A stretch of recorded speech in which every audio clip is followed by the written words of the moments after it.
आज चुनाव जीतने के लिए इनको जो मर्जी करना पड़े करेंगे, ईवीएम में धांधली करनी पड़े करेंगे, ईडी पीछे लगानी पड़े लगाएंगे, सरकारें गिराने के लिए जो मर्जी करना पड़े करेंगे। आज सारे विपक्ष के नेताओं को एक एक एक एक करके ये जेल में डालते जा रहे हैं। चुनाव तो लड़ने के लिए कोई बचेगा ही नहीं।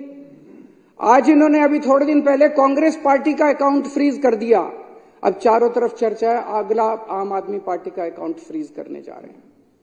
खुलेआम कह रहे हैं हम तो 370 सीट लड़ रहे जीत रहे हैं। 370 कहने का मतलब यह है इस देश के 140 करोड़ लोगों की जरूरत नहीं है। वो कह रहे हैं तुम जाओ भाड़ में।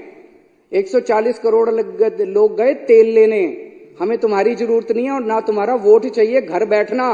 370 सीट हमारे पास मशीन है, मशीन से 370 सीटें आ रही हैं हमारी।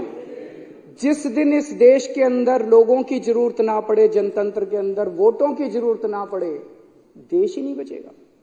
तो लोग देख रहे हैं इतने बड़े स्तर के ऊपर अधर्म ही अधर्म हो गया, इतने बड़े स्तर के ऊपर अधर्म ही अधर्म हो गया है। जो इस देश के अंदर विपक्ष की सरकारें काम करना चाहती हैं उनको काम नहीं करने देते।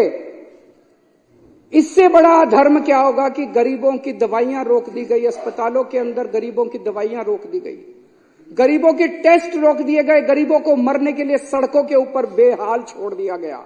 इससे बड़ा अधर्म क्या होगा कि मोहल्ला क्लिनिक के अंदर जहां गरीब जाके अपना इलाज कराता है वहां की बिजली रोक दी गई, वहां के डॉक्टरों की तनख्वाह रोक दी गई, वहां पे काम करने वाले नर्सों और कंपाउंडरों की तनख्वाह रोक दी गई, वहां के टेस्ट रोक दिए गए। इससे बड़ा हमारे हिंदू धर्म में कहा गया कि पानी पिलाने का धर्म होता है। इन लोगों ने तो दिल्ली का पानी भी रोक दिया, उसमें भी इन्होंने कसर नहीं छोड़ी।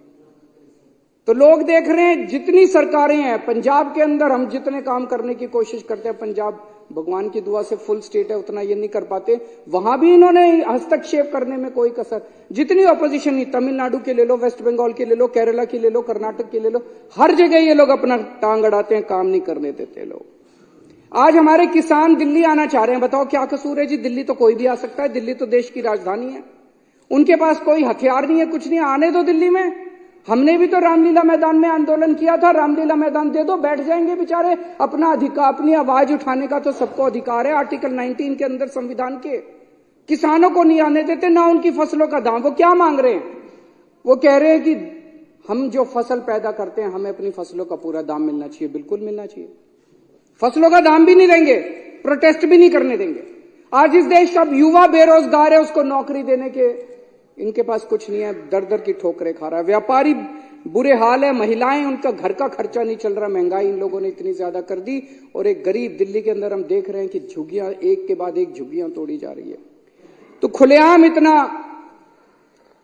अधर्म हो गया, खुलेआम इतना चारों तरफ इतना ज्यादा अधर्म हो गया कि अब भगवान ने तय किया कि मुझे अवतार लेना पड़ेगा। समय आ गया जब मुझे उत्पन्न होना पड़ेगा और पिछले मुझे हस्तक्षेप करना पड़ेगा। और पिछले कुछ दिनों की घटनाएं ये दिखाती हैं कि भगवान ने सीधे तौर पे हस्तक्षेप करने की और उत्पन्न होने का निर्णय ले लिया है।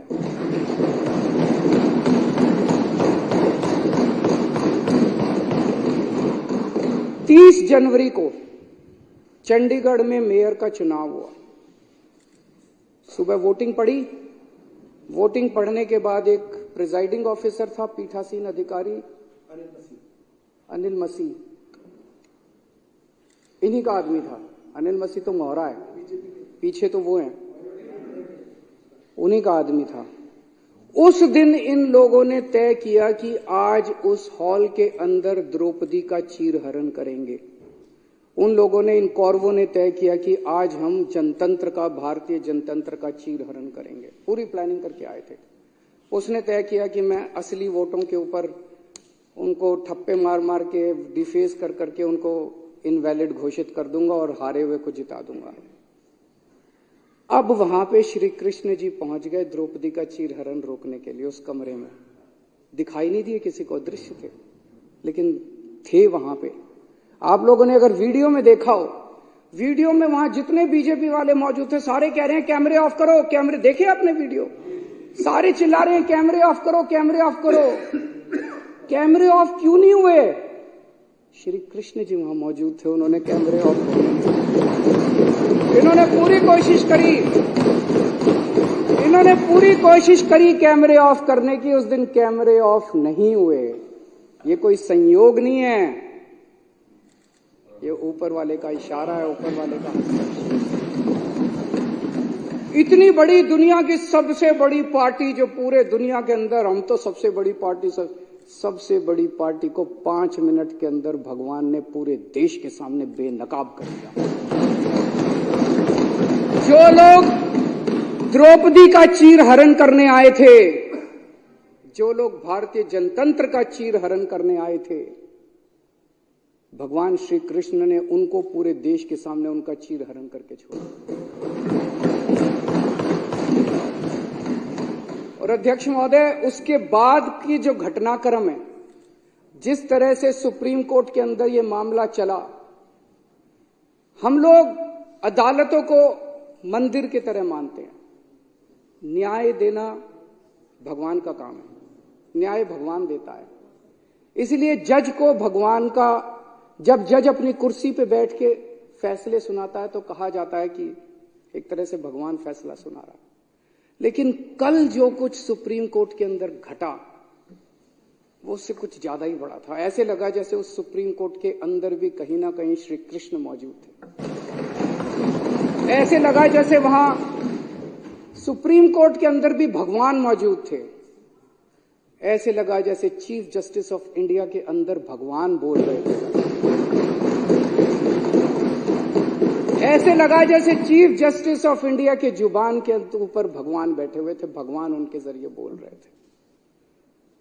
तो ये जो कल पूरा घटनाक्रम हुआ, वो ये दिखाता है कि अब हम सबसे पहले तो सुप्रीम कोर्ट का बहुत बहुत शुक्रिया, इस सदन के माध्यम से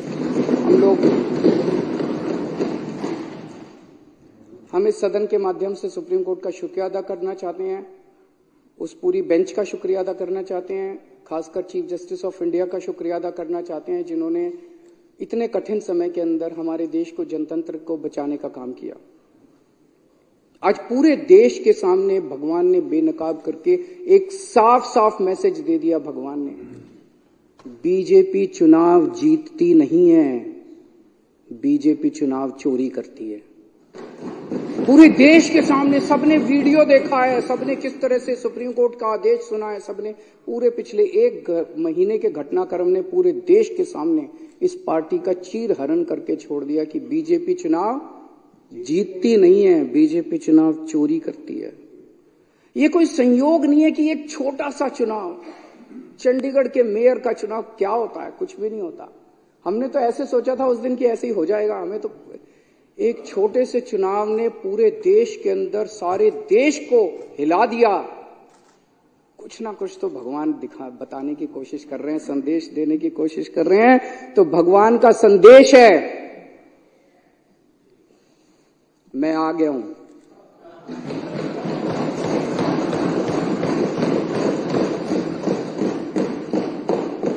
बीजेपी पाप कर रही है, बीजेपी अधर्म कर रही है, अब ये नहीं चलेगा।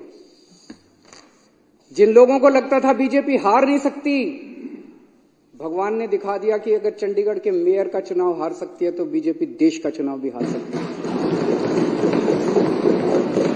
भगवान ने पूरे देश को एक कॉन्फिडेंस देने की कोशिश करी है कि हिम्मत मत हारो, खड़े हो, तुम लोग एक बहुत बड़े देश के निवासी हो। भारत के लोग एक बहुत बड़ी संस्कृति, हमारा कल्चर 3000-4000 साल पुराना है। डर के मत बैठो, खड़े हो, आप अपना कर्म करो, तुम लोग अपना कर्म करो। कई लोगों को इस देश के अंदर लगता है कि अब तो ईवीएम में गड़बड़ी हो गई, वोट डाल के क्या फायदा है। भगवान कह रहा है बिल्कुल नहीं, वोट डालने जाओ, ईवीएम को मैं संभाल लूंगा। सारे जने वोट डालने जाओ, कोई बिना वोट के मत रहना।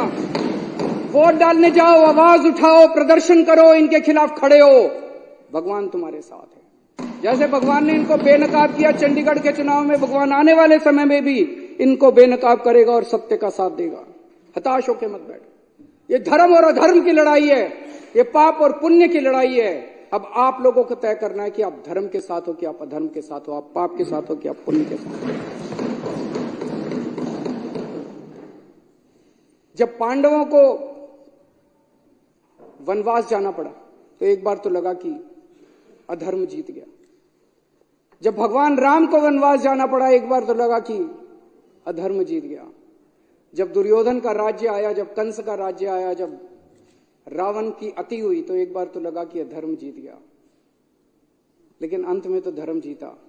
आज भी जब चारों तरफ बीजेपी का अधर्म फैला हुआ है तो एक बार लगता है कि अधर्म जीत गया। ऐसे लगता है ना कई बार, ये तो हार ही नहीं रहे जी, ये तो एक बार लगता है धर्म जीत गया, लेकिन धर्म जीतेगा, अंत में धर्म जीतेगा।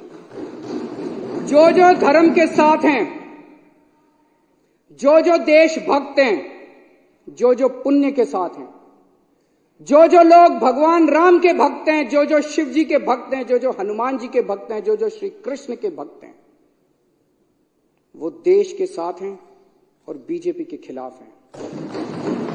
भारत माता की जय श्री राम, जय श्री राम।